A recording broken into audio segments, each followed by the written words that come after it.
นี่ระวังเดี๋ยวมันต้องชีวิตดิได้ยันนี่บ่วิด ดูบ่วิด ยันนี่บ่วิด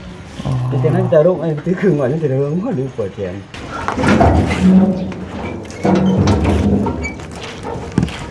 โอ้ยเดี๋ยวจับเลยกูระวังเด้อ ได้เลยโอ้เดี๋ยวเด้อไปขึ้นเทิงอามาจริงเจออยู่แค่กับว่าตั้งอยู่เปล่าตรงนี้แหละบ่ละอีลำนี่ครับลองเบิ่งมันสิฮักถิ่มใช่ไหมเราจะเอาทำนี่ลูกนอนลงก่อนใช่ได้ว่าตอนนี้พวกเขาตัวนี้ เราได้อยู่ตัวนั้นได้ตัวนี้ผมพยายามมาแรงยิ้มเปื่อยไปจ้ะมาแรงไพ่ เป๊กบ่เห็นดิตัวน้องคนเยอะเนี่ยใส่ไว้เห็นดิส่งน้องมาจักนี่เนี่ยก็ห้อยไว้ฮะส่งตัวเองก็มีมันแต่กระเป๋าบ้างมียังมีเงินจักเฮ้ยมีเงินสิมันเงินในเตียงให้มันนั่นแหละเอากระพากขอบมุกขอบใจพ่อกับแม่เพิ่นในเด้อโดยจังได๋ก็ขอบคุณหลายๆเด้อทางพ่อและแม่แม่พุทธวันแล้วก็พ่อดาราวรที่ช่วยเหลือพวกลูกมาตลอดตั้งแต่ตอนนั้นมาจนถึงปัจจุบันนี้ที่บ่ทิ่มบ่ปะจะได้ก็ขอให้แม่และพ่อจงมีสุขภาพแข็งแรงเด้ออยู่มันคนยืนปรารถนาสิ่งใดขอได้สิ่งนั้นเด้อพ่อแม่เด้อ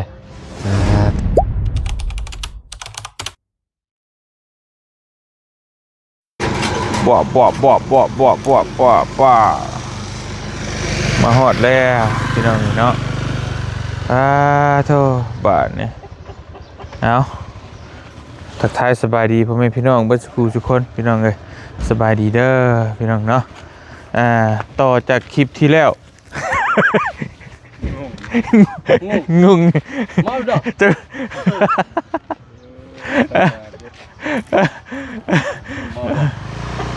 เจ้าของเงินยังงงอยู่ที่เขาไปชื่อที่เขาไปชื่อที่นอนก็ตู้เสื้อผ้าอะไรไปเลยโอ้ได้ตัวนี้เจ้าไพ่ช่างหันเอาเมียไปจ่ายเงินเอามาส่งตัว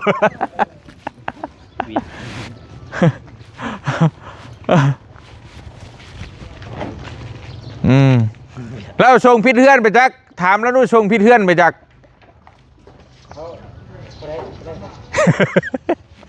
ผู้ได้สั่งมาว้าวนอนอยู่ดีๆผัดมีคนมาชงของบ่านี่ปลุกเมียเบิ่งด้วยหันเก่าหัวเลยประตูพี่น้องไงพอดีประเตียงกับบริกระซิบกระแซบเนาะที่ว่าซื้อมาให้นี่กับทั้งเมย์เพิ่นฝากเงินมาให้แล้วก็ซื้อที่นอนกับตู้เสื้อผ้าใหม่มาให้เพิ่นพี่น้องเพิ่นก็อาจจะบ่ฮู้แหละเนาะบ่กูก็ยังบ่ฮู้นี่ก็ยังงงคือกันพี่น้องนี่เนาะเบิ่งดูงามอยู่บ่หั่นสวัสดีใช่ในเถ่าไปสวนบอกว่าเมื่อยแล้วอยู่บ้านบ่เลยอยากไปเฮ็ดเวียกสร้างว่าแท้ไปกับไผไปกับน้องไผตาบัวตาโมยตาร้อยตาอะไรตาสักหันแล้วอันจังว่ากันอันเอาขึ้นได้บ่ทั้งเฮือนเอาเลยไปมาช่วยกันสร้างให้เห่าบ่ฮะมาช่วยกันตื่นขึ้นเด้อสนมันกันไปเด้อคือต้องตังนี่เองเนาะทั้งใดก็ได้แม่ ขึ้นขั้นใดเลย ต้องตัก แม่ขั้นใดก็ได้ ตั้งเอาตั้งขึ้น ตั้งขึ้น นายคนยืนนะก็จะพาต้องเรื่อยดีกันไหน ฮะ นี่เดินพาต้องเรื่อย อ่ะมันทีได้บ่ นี่ ใคร ใครตูบางอีกเนาะ ไป เฮ้ย เอาลูกไปใส่ทำตัวด้วยนี่จะไปนอน ฮะ หัวแล้วตื่น เดี๋ยวค่อย คิดจะบอก บูวิดนี่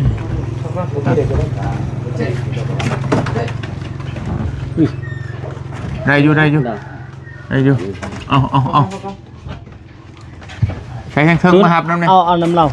หับนั่นแล้วเนี่ย ฮะ นี่ เอามา ระวังเดี๋ยวต้องทุกชีวิตดิ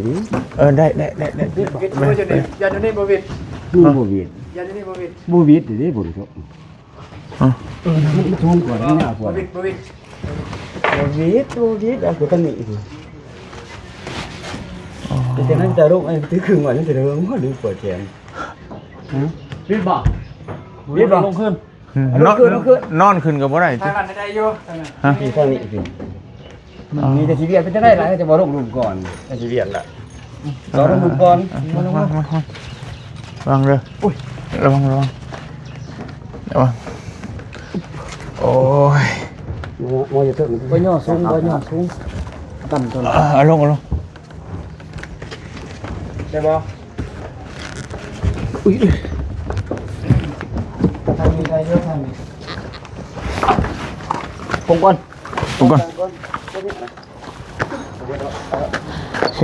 นี่ยืนคือตั้งนี่คือหัวนี่แหละผมก่อนก็ได้ ปงก้อนฮะปงก้อนอะไรแล้ว นี่อยู่โดยที่จอกอย่างมันจะมาโยม หามได้บ่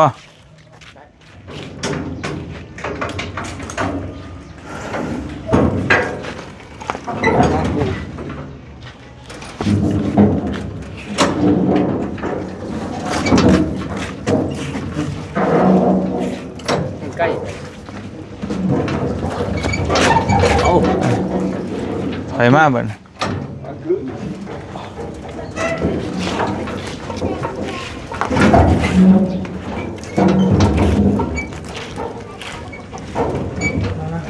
ได้แล้ว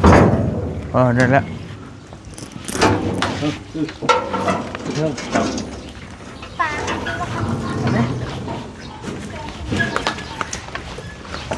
จวดจัดพลัดตื่นเดี๋ยวค่อยเห็นอะไรโอ้ยเดี๋ยวจับเลยกูวางเลย ได้เลย เดี๋ยวเอานี่ตีกว่าก่อนเถอะผมต้องหับอ่ะ เดี๋ยวหับเด้อ หับเลยทั้งเด้อหับบ่ โอ้เดี๋ยวเด้อไปขึ้นเทิง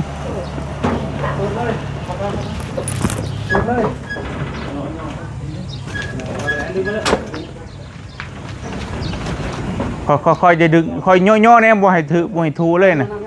ย่อนำ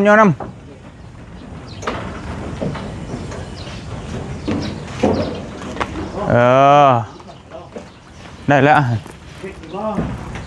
พิษบ่ล่ะ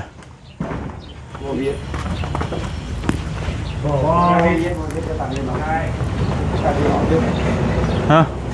มันก็บ่ได้เลยตั้งอยู่เนาะมากับว่าวุ้นเนี่ยไปซะ มาได้บ่ตัวว่าขี้ต้องรถแค่เยอะ มาคิงมันก่อนมั้งคือเก่า มาขี้ก็บ่ได้ บ่แล้วไปเนาะ มาคิงเจออยู่ แค่กับบ่ละนี่กัน บ่ได้ดอก นี่เลยบ่ ชีบุญตั้งมาข้างหน้าเลย มันก็เก่าเลยซื้อมาตั้งไว้ทางหน้าก็มั่งที่บ่ได้อีกบ่ มาอันนี้บ่ มางบ่นี่ บ่เฮือนเราจะมั่งบ่ได้ เดือนมางบ่ได้ หาบ่ละหน่อยสิ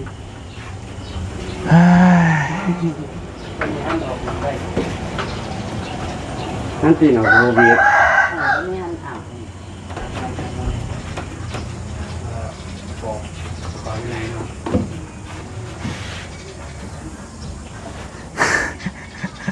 ตั้งเลี้ยงแก้วเดิมแหละให้เราบ่ละอีลำนี่ครับ ลองเบิ่ง มาเลย เห็นอะไร จีเนาะจีเนาะกดกดบ่ข้าวตู้นี่ มันจะนั่งประตูแจก บ่นี่ ประตู เอาเบิ่งนั่นติเดี๋ยวลง เดี๋ยวมันหักเดี๋ยวเอ้ยประตูมันหักเดี๋ยวเอานอนลงเท่านี้ไหมเอามาทำไม แม่งๆรอบๆเท่านั้นได้บ่ได้ทางนี้ บ่ได้มันประตูมันเปิดนี่นะ ประตูเปิด ประตูเปิดนี่ กระแจมันออกว่ะ เอ้ยมันจะหักถิ่มใช่ไหม เราจะเอาทางนี้ เอ้มันก็จะหัก นอนลงกันเอากระแจมันออกได้ทางนี้ละเนาะ โอ้บ่ธรรมดา ทางนี้ละ บ่ธรรมดาเว้ยความพยายาม เอาเลยคนอะไรอยู่ใดเงินติดนะ ความอะไรอีกนึงไอ้เนี่ยค่อย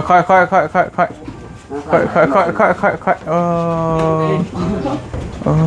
ย เซยตั้งขึ้นมา เสียดชุยลีมาฮิตโอ้ เซยบนตู้ตั้งงานคนก็ได้เซย เดี๋ยวตั้งไว้ก่อนก็ได้เดี๋ยวเพิ่นเมียนตั้งก่อนก็เป็นยังเอ้ยได้แล้วเก่ง เกือบว่าไป เก่งลายเนี่ยที่นอนเนี่ยคืนนี้กันหรอ เอามาพี่ก็ได้มาเลยพี่นนท์ แทงเติมยังใหม่ๆก็เอาบะฝัน ฮะ เด้อเรื่องเราบะฝัน เนี่ยไว้เบาแบบปั๊มนะ อ่า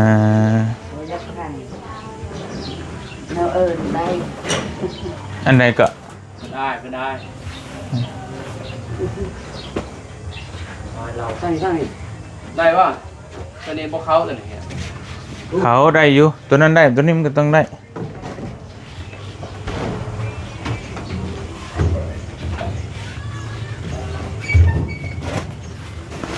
ขาดอีกว่าวุ่นเลย ไอ้ก็อย่า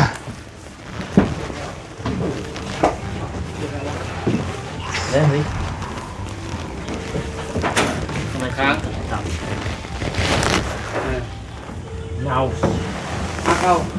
หักเอาได้ตัวนี้เฮ็ดได้ก็ได้นะตัวนี้ตัวนี้เฮ็ดได้อยู่ไปเฮ็ดได้ก็ได้ตัวนี้ ตู้หัน หับเอานี่เดี๋ยว สิลมเลย ตู้ โอเค โอเคโอ้ย ข่าวแต่ยัดเขา ไปเข้าบนนอนเลย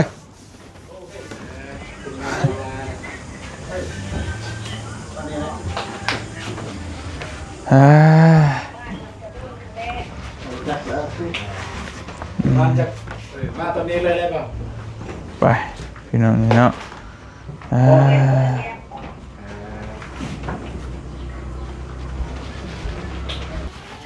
ไปเรียบร้อยพี่น้องเอ้ยป่านนี้เนาะ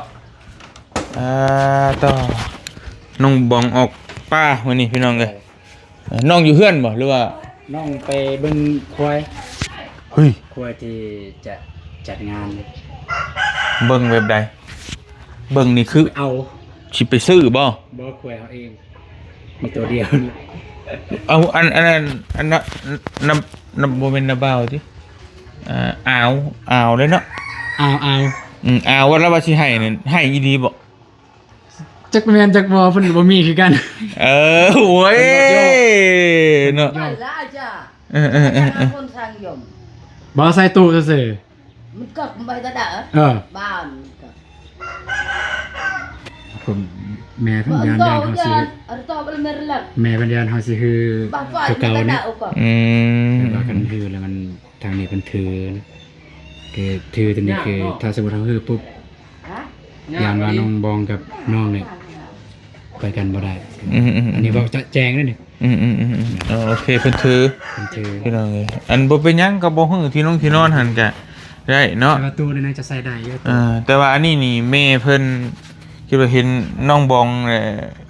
มันบ่มีหม่องใช้เครื่องนะบอกง่ายๆมาอยู่เฮือนปู่เฮือนย่าเพิ่นก็เลยให้บ่เตียงซื้อมาให้พี่น้องไอ้ตู้นี่แหละแต่ว่าเฮ็ดได้ทำที่มันเฮ็ดได้ เลย เนาะน้องเฮ็ดได้แบบบ่ผิดฮีดผิดคล้องนั่นแหละ เลย อันเดเฮ็ดเลยโอ้ยพี่น้องนี่แหละตู้ก็4 บานพี่น้องนี่ก็แบ่งใช้น้ำกันนั่นแหละ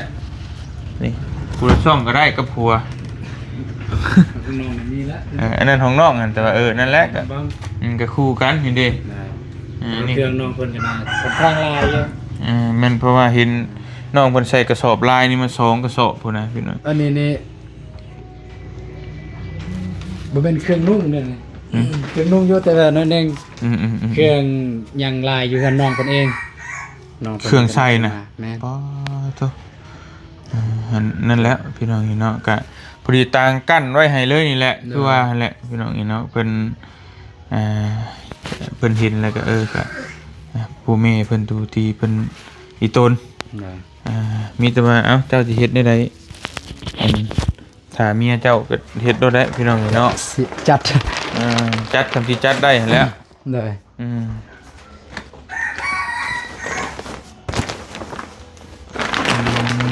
พี่น้องมันต้องนี่ได้น้องเอ้ยได้ลูกได้เมียแล้วมันก็ เบิ่งเด้อกูเบิ่งไว้เด้อมาเบิ่งไว้นี่ นี่อันนี้เมียชื่อไปให้บ่อน ว่าอันนี้น้องไปเอาเงินเมื่อวานนี้แหละเพิ่นแถม จะเมียชื่อไปให้ บ่ ข่อยบ่อยู่เฮือนซักเสื้อขาข่อยเด้อ บ่ ต่อไปซักงอกได้หั่นเอ้ยพี่น้องเอ้ยให้แล้วอยากให้มันกั้นไว้แต่เป็นส่วนโตวนะเพราะว่าที่รับที่นอนเฮาก็เป็นส่วนโตวในจักหน่อยพี่น้องเอ้ย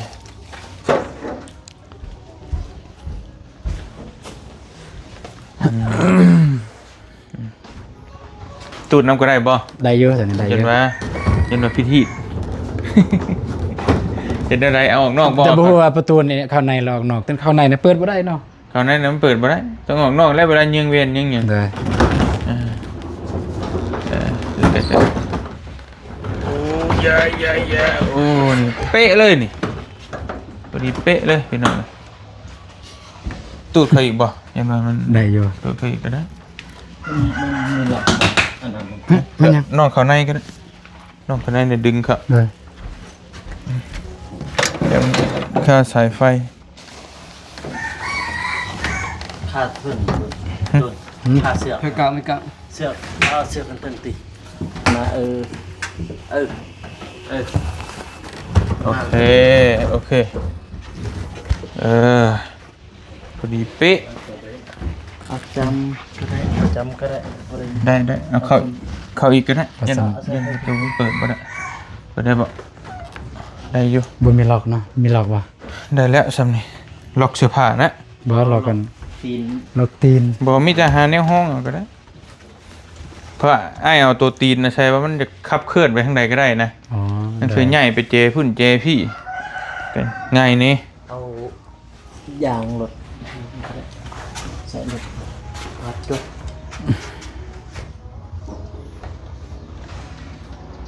เอาเดี๋ยวเพิ่นเบิ่งเพิ่นเฮ็ดเอาอยู่นะ ใหญ่เนาะ ใหญ่บ่ ใหญ่ อืม เบิ่งสิเบิ่งเครื่องน้องเพิ่น เอา บอกว่าเครื่องผู้หญิง หืม คืออยู่ว่าสิจับนะ มันต้องคือแหล้ว ก็ได้นิดหน่อยตัวเมีย เป็นหยังเมียโตหรือเมียคนอื่นไงค มั รั น บ จริงๆเนี่ยน้องบอกว่าให้จับได้ เพิ่นบ่ให้จับบ่ แม่นเพิ่นบ่ให้จับ กันแล้วแต่ เว บ่ให้ ลา จับก็ คือน้องก็เคยว่าสิจับเองบ่ให้จับ บ่แต่ว่าน้องเพิ่นให้เกียรติน้อง สิแม่น แต่วันนี้เฮาฮักเมียหลายเด้ค่ะ แล้วเอามาใส่ก่อนบ่ยันจับแล้วมันสิผิดน้อง ใส่ก่อนก็ได้ใส่ ใส่จังซี่เลยเนาะ ยันจับแล้วสิผิดน้องเพิ่น โดย ไอ้บ่ฮู้แล้วทั้งนี้ว่าเป็นจังไดนะแต่ทั้งบ้านอ้ายนี่ห่วยซักของกางเกงในเมียพุ่นแหละ แม่นบ่ เออ ทางนี้นี่บ่มีเด้ผู้ชายซักกางเกงใน มีบ้านนั่นซักเบิด แต่ว่าซักเครื่องนี่ก็มีอยู่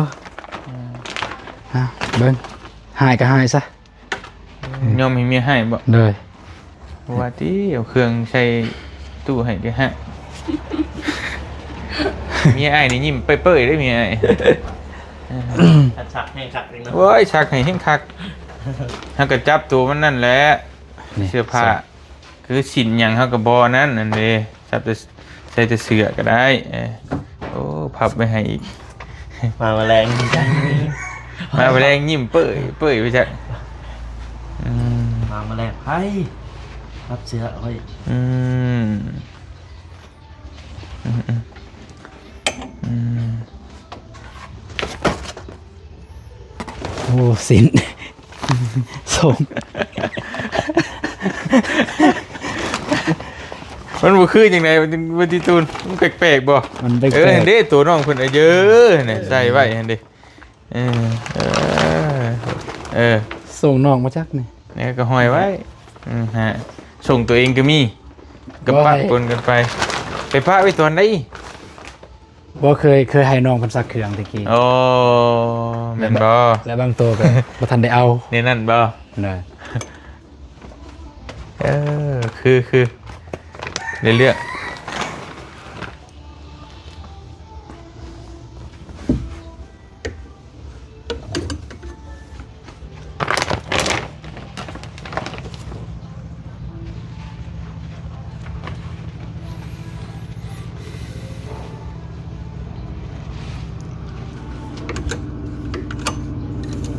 อันนี้แค่ออเดิร์ฟเซิร์ฟเดี๋ยวต่อไปจะเจอหนักกว่านี้อีก นี่เลิก อืม เลิก ชาวบ้านอ้ายดอกโอ้ได้เมียเนี่ยธรรมดาจิ๊บได้ลูกพุ่นได้ลูกพุ่นยากสุดเลยต้อง ธรรมดา เอาเมียก็ต้องมีลูกต้องเจอปัญหาตัวนั้นนั่นแหละธรรมดา เนาะ ได้ นี่แหละจนตาดำเพราะเผาหมกครัวหมกกรรมมันเลย มันดีปวด นี่เบานุ่งคือที่ไอ้ายมักว่าในคลิปมันเลยอันนี้หมอกรรมแต่เฮาน่ะเวรกรรมครัวหมอเวรหมอกรรมนั่งสองคนแล้วฮู้แล้ว บ่โกยังบ่ทันได้ฮู้กันบ่โกเนาะ ฮู้เหมือนกันแล้วเราก็โสดเนาะก็ดีแต่กะตัวมีประสบการณ์ก่อนหมู่ก็มาบอกเพื่อนนะวันนี้ เพื่อนนั้น ทำได้บ่โก ไล่ต่อไป ทำด้ กะว่ากูน้องเมฆนี่ว่าเป็นได้เฮ้ย ได้แล้วบัดนี้ เออ ท่านได้ดูพอชอบ สอนไล่แล้วข่อยเบานุ่งหนึ่งพูดได้สองคนในหู้แล้วจำได้ มันยังอันนี้ หันหน้าเอาคนนี้ โอ้ยเสืออันนี้ก็ หัน มี หลังใช้กล้อง เสืออันนี้ก็มี โอ้ตำยมตามยามอยู่ตรงนี้ จักสิใส่ข้อเกาะอันใดบ่ เสือยำฮอด อ่าเสืออันนี้ก็มี แต่ว่าตามชื่อไอ้ายเองก็บ่ได้ปานใดเลยมีแต่เมียแล้วเห็ดเกี่ยวกับคน สิน สินก็ใช่เลยบ่ ครั้งแรกเลยเด้อ ว้าว จับสิน ครั้งแรกในชีวิต อีเลย เมนบ่ อีหลี จะมาจับตอนกลางคืนจับกู โอ้โกหัวยังโกเออหัวยังโก มาครั้งแรกเชื่อป่ะกูไม่เชื่อได้จับสินครั้งแรกเนาะ บ่อีหลี เออ สินจับครั้งแรกสิน ไม่เชื่อแล้ว โอ้ไม่แต่ส่งเฉพาะน้องเพิ่นว่าให้จับ กาเมนเด็กผู้ยิ่งเนี่ยเพราะว่าเขาก็แบบถือยักอายแหละ แม่น ก็ยังให้นั่นของตามที่เขานับเชื่อถือกันว่าเป็นของตั้มของยังสินะแต่เฮากับบชิเลียดดอกบางคนโอ้ยชื่อผ่าอนามัยหิเมียก็ยังบอกกล้าพอเตียงนี่ห้ามเบิดยันตั้งแต่ยาคุ้มมาชื่อเบิดพี่น้องเลย ซื้อเบิดบ่ ชื่อเบิดเลยผ่าอนามัยทุกอย่างแบบเย็นแบบบ่เย็นกลางวิกลางวินกลางคืน ไอ้หูเบิดอีหลีได้นะ เขาวินิมาร์นี่เขาหัวเพิ่นแล้วโอ้ยแบบรู้จักกันนะดิโอ้ยเต็ม แต่คือเอามาเบิดนี่คือสิล้นพุ่นแหล้วเนาะเครื่องลายเด้อเครื่องผู้หญิง มีหดเสือเนี่ยนี่ พุ่น เนาะ หันหน้าไปพุ่นเบิ่งดูหัน มีหดเสือเนี่ยนี่หาก็เห็น อ่า เอ้า แม่นว่า หาก็เห็นเสือนี่ ไปใส่ลีมาจัก อืม โอเคเรียบร้อยเบิด เบิดเลยเบิดก็เอาไว้กระสอบ อายุลุง อืม มันแต่กระเป๋าบ้างมียัง มีเงินจัก เฮ้ยมีเงิน อ่า สิมันเงินในเตียงให้มันนั่นแล้วนี่ ตัวนั้นน่ะละห่วงจะ อืม จะรักเงินเมียซะ จังว่าเราบ่ให้จับด้วยตัวนั้นจักเนาะนี่ห้ามจกกับห้ามจกกระเป๋าข่อยยันตัวนี้แน่นี่บ่ให้ผัวจกนี่ บ่ให้ผัวจับนี่ยานรักเงิน ตัวนี้ จ้ะ แหละนี่ อ่า โอ้โหไม่เห็นแล้วอย่างอื่น ดูแล้วก็บ่มีแจ ตัวนั้นเลยเขาบอกจะเอามันมีคักได้ตัวนั้น ตัวไร ตัวทำอิฐ ตัวไม่ซักนะ เออ แต่ว่ามันบ่งามหลายคนว่าบ่งามหั่นนะตัวนี้มันงามหั่นนะ ตัวนั้น แต่ว่าตัวนั้นมันเน้นนะตัวนั้นตัวนี้มันแพงกว่าตัวนั้น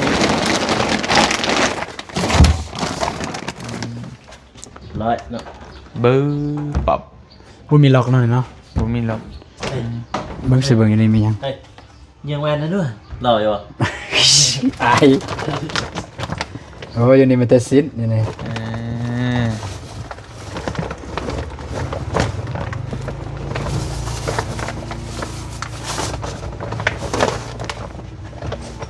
เบิด โอเคได้แล้วอ่ะปิดไว้เดี๋ยวไปถามเมียมาบ้านเดี๋ยวนี้จะหาเอาแนวมาห้องตีนมันไว้เป็นล็อก ยางรถมาห้อง โดย ให้เพิ่นมาเบิ่งเอง บ่แรงให้เพิ่นมาเบิ่งเอง เออให้น้องเพิ่นมาเบิ่งเอง ฮ่า ขอบใจแทนเมียเด้อ โดยก็ของเมียก็คือของน้องนั่นแหละก็น้ำกันนั่น เพิ่นก็บ่ได้เว้าแล้วแหละว่าให้เมียให้หยังบ่ก็คือไปให้ทางเมย์เพิ่นเป็นอย่างนี้เนาะเอ่อ น้องบองไปเวียกตินั่งก็เห็นเนาะเดี๋ยวเพิ่นสิว่านั่นนี่เด้ ดึงสารมาได้บ่จึง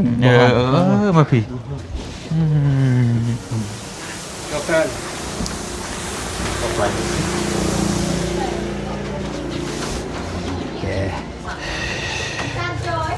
โอเค เอานั่งเอากัว เรียบร้อยพี่น้องเอ้ย ไอ้หนุ่ม นั่งดิ อืม มันจะได้ไปเมื่อวานเนี่ย โอ้ยฝนตกค่ำแต่ว่ามื้อนี้ไอ้ตื่นช่วยใช่ป่ะปวด เบิ่ง หั เล วย ก็สิมวน ม่วนอยู่ แต่ว่าคำพลบ่ตกก็ม่วนคักอยู่พี่น้องเอ้ยคำว่าเด็ดๆเด็ดๆมื้อนี้ก็สิฮ้อนนี่แหละคือว่าหั่นแหละเนาะถ้าฝนบ่ตกก็ได้ คันเพิ่นเฮ็ดมื้อนี้นี่สิโอเคเนาะฝนบ่ตก ก็แม่ก็มันก็เหมาะเจาะกันเนาะ 4 โมงยังตกอีกตกเดิน4 โมงแล้วมัน นะ เอาอันต่อกับเมื่อกี้นี่น้องว่าไปเบิ่งควายเป็นจังได ควายเพราะว่าไปปล่อยควายอยู่หั่นเพราะว่าอยู่นี่บ่มีมองเลี้ยง เนี่ยไปเบิ่งนะ คือไปซอกเบิ่งว่าเห็นหรือบ่เห็นนี่นะ ตัวนั่นบ่สิไปมอบให้เพิ่น แม่นตัวควาย ใหญ่เลยบ่ เติมหนึง เออ เติมหนึง ขายได้มันจังละ โอ้รักษาวจัก โอ้ก็เบิดนั่นแหละซั่นน่ะเนาะราคาล้านนึงคือ ได้ เต็มทึกนะตึก ได้ ๆก็ได้มีตัวเดียวครับ เลย คุณรักกลับไปเร็วๆก็นักคิดตายไปมอบไปผู้เฒ่าไม่เฒ่าโดนไปหาคุย กันบ่เสียแต่ยานได้ยานเสีย มันจะมันเห็ดชัยเนาะ เลยบ่ถึงมันเฮ็ดใส่ 100 วันพันปีบ่เฮียบ่เฮียมันจะเห็ดชัยเฮานี่มันใกล้เข้ามานี่ ก็เคยเป็นอยู่บ้านหาเคยเป็น แต่ยังมอสิฮอดเวียกจังซี่ไปเบิ่งสัตว์ว่าสิเอาสัตว์อันนี้มาเฮ็ดเวียกเฮ็ดงานบัดมาฮอดมื้อบ่เห็นก็มี นั่นแหละนั่นแหละพี่น้องเอามีแต่ก็ยังกำหนดบ่ได้เนาะยังคุยกันบ่ได้เนาะ โดยยังกำหนดบ่ได้มีแต่ว่าตัวยังนอกเขาเอิ้นน่ะตัวเฮาไปยินยอมหมู่ตัวหนึงอะนะสิแม่นมื้ออื่นไปให้ อ๋อ มีแต่ปานายบ่ไปแล้วว่าก็ถามเบิ่งตัวจริงแล้วมื้ออื่นมื้อนี้วันที่หยังมื้อนี้ 7 7 วัน 8 วันเสาร์ วันเสาร์ บืนมันถิด น่าจะมื้อวันจันทร์เพราะว่ามื้อวันเสาร์วันอาทิตย์เพิ่นบ่มักวันจันทร์ อืม แล้ววันงามวันจันทร์ ถ้าคือไปมอบแก้ฮีตอย่างเรียบร้อยก็คือแบบน้องบองก็เที่ยวไปเฮือนเพิ่นได้บัดนี้ ได้ เนาะ แล้วเบิ่นได้ แต่ก็ตัวนี้มันแก้ไขเฉพาะหน้าเบื้องต้น แต่ถามว่าเรื่องเวียกเรื่องงานเฮ็ดของแล้วเลยบ่ยังก็คือยังตัวสุดท้ายแหละตัวแต่งนั่นเท่านั้นแหละ อ้าวพี่น้องเอ้ยมีแต่อันนี้ก็เป็นของแม่เงินแม่ก็พอเพิ่นนั่นแหละแม่ฮักคือเก่านั่นแหละที่ช่วยตลอดมานั่นแหละเพิ่นก็ให้ซื้อมาให้พี่น้องเอ้ยเนาะกับมีเงินจำนวนหนึงที่ให้มอบให้พอได้ไว้ช่วย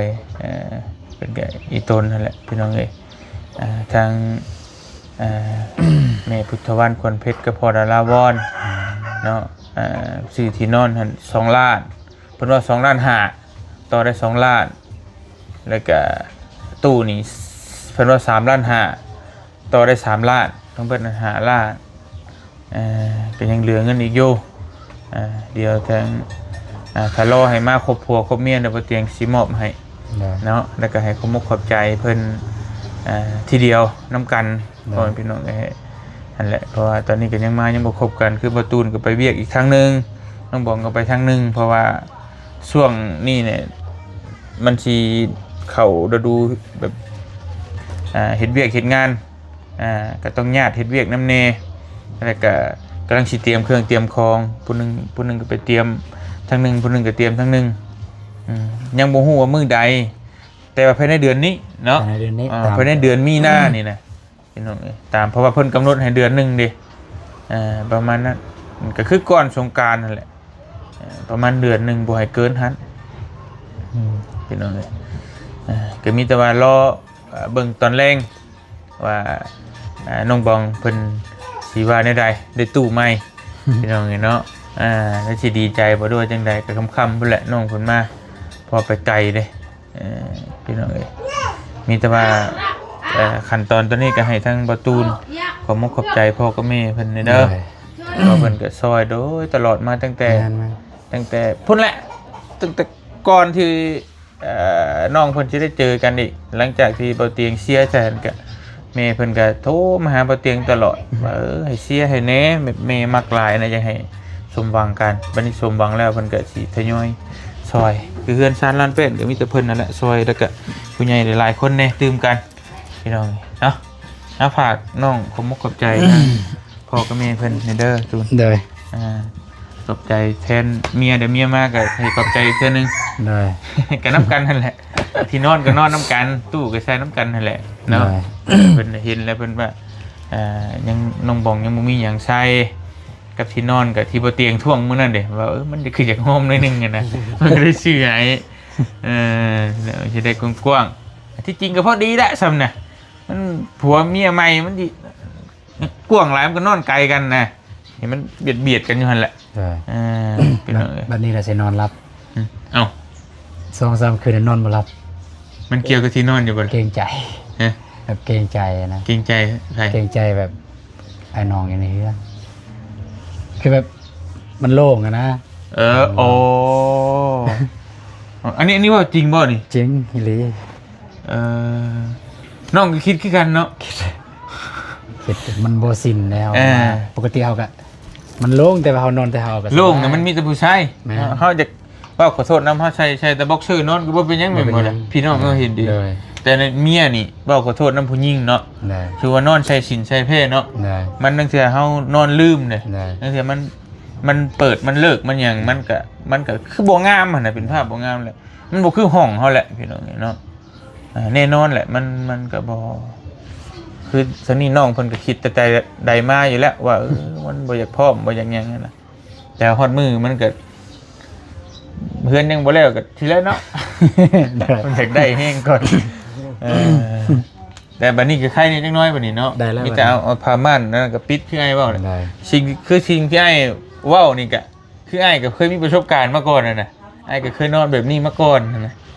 ไอ้ก็คิดว่ามันบ่คักแน่นอนแหละเฮานอนกับเมียเนี่ยนอนลักษณะแบบนี้นะนั่นแหละแล้วก็ฝาก ขอบมุกขอบใจพ่อกับแม่เพิ่นนี่เด้อ โดย จังได๋ก็ขอบคุณหลายๆเด้อทางพ่อและแม่แม่พุทธวันแล้วก็พ่อดาราวรที่ช่วยเหลือพวกลูกมาตลอดตั้งแต่ตอนนั้นมาจนถึงปัจจุบันนี้ที่บ่ทิ่มบ่ปะจังได๋ก็ขอให้แม่และพ่อจงมีสุขภาพแข็งแรงเด้ออยู่มันคนยืนปรารถนาสิ่งใดขอได้สิ่งนั้นเด้อพ่อแม่เด้อสาธุ สาธุ เป็นน่าเสียดายน้องบองเพิ่นบ่ได้ มุก อยู่ ขอบใจหลายๆบ่เป็นหยัง ได้ เดี๋ยววันแรงจังให้น้องบองเพิ่นมาจัง ได้ ให้เพิ่นเบิ่งพี่น้องเนาะแล้วให้เพิ่นก็มุกขอบใจอีกเทื่อนึง ได้ พี่น้องเพราะว่ามื้อนี้เพิ่นไปสวนไปและฝนตกฝนลิ้นก็ไปเยี่ยมยามสวนพี่น้องเนาะ ได้ คนเคยเฮ็ดเวียกเฮ็ดงานบ่เฮ็ดก็อยู่ซื่อก็มันก็บ่คักคือว่าแหละคือบ่เตียงนี่ให้บ่เตียงอยู่เฮือนซื่อก็บ่มักนั่นอยากไปประมาณนั้นเอาพี่น้องไงบ่เตียงก็เอามาฮอดเฮือนฮอดซ่านแล้วเนาะหลังจากที่คลิปก่อนนั้นให้รุ่นว่าเป็นสิเป็นของภายตู้ใส่เครื่อง